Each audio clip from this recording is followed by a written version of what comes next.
क्या मोहम्मद यूनुस वहाँ पर एक प्रशासक के तौर पर क्योंकि उम्र का भी एक तकाजा है, इसे नहीं भूलना चाहिए, तो बांग्लादेश के अंदर अभी बहुत सारा चर्न है, बहुत सारा उथल-पुथल है। भारत का के ऊपर प्रभाव इस चीज़ को लेकर भी है कि बांग्लादेश में जब-जब अव्यवस्था हुई है, जब-जब वहाँ पर अस्थिरता हुई है, तो उसका असर हमारी सीमाओं पर पड़ा है। यूनुस चुनाव लड़े तो क्या हम मान सकते हैं कि यूनुस चुने जा सकते हैं बांग्लादेश के लोगों के द्वारा, या फिर स्थितियां बिल्कुल उलट होंगी? क्या कहता है वहां का समीकरण? मोहम्मद यूनुस तो वहां पर किसी पार्टी के न तो नेता हैं, न वो किसी पार्टी में हैं।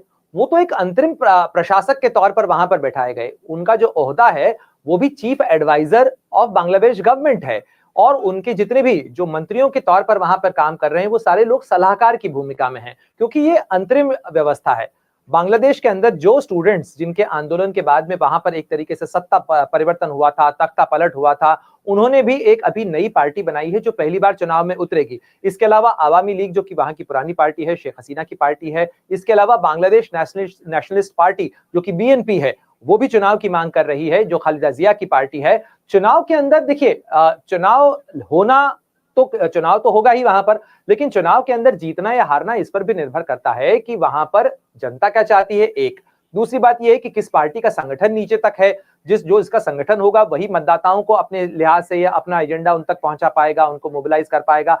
क्या मोहम्मद यूनुस वहां पर एक प्रशासक के तौर पर क्योंकि उम्र का भी एक तकाजा है, इसे नहीं भूलना चाहिए कि 82-84 साल से ज्यादा की उम्र मोहम्मद यूनुस की है।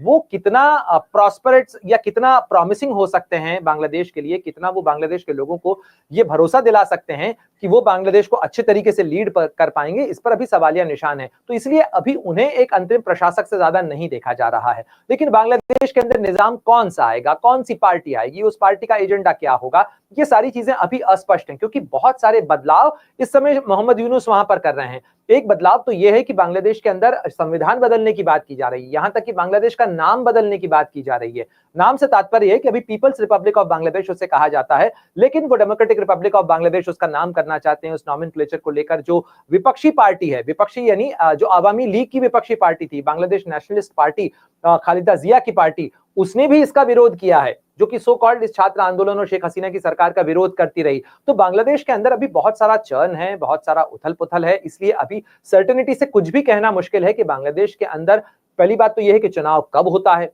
फिर चुनाव कैसे होता है, और जो चुनाव होता है उसके अंदर कौन निर्वाचित होकर आता है।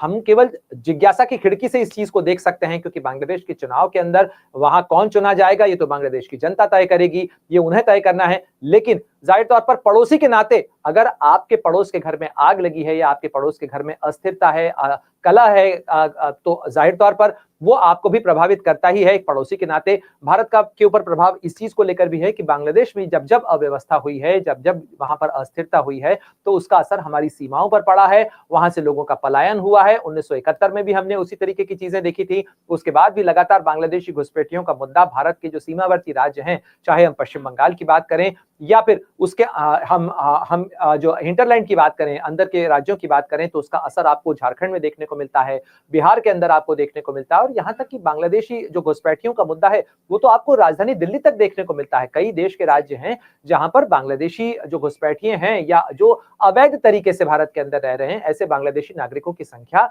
काफी सामने आई है। बाकायदा उसके लिए ड्राइव्स भी चलती रहती हैं, जो इस समय भी चल रही है। कई नागरिकों को वापस बांग्लादेश को लौटाया गया है। अगर आप ये वीडियो YouTube पर देख रहे हैं तो हमारे चैनल को सब्सक्राइब कर बेल आइकन दबाएं, और Facebook पर देख रहे हैं तो हमारे पेज को लाइक करें। 8 मिलियन प्लस सब्सक्राइबर, आपके इस भरोसे के लिए बहुत धन्यवाद।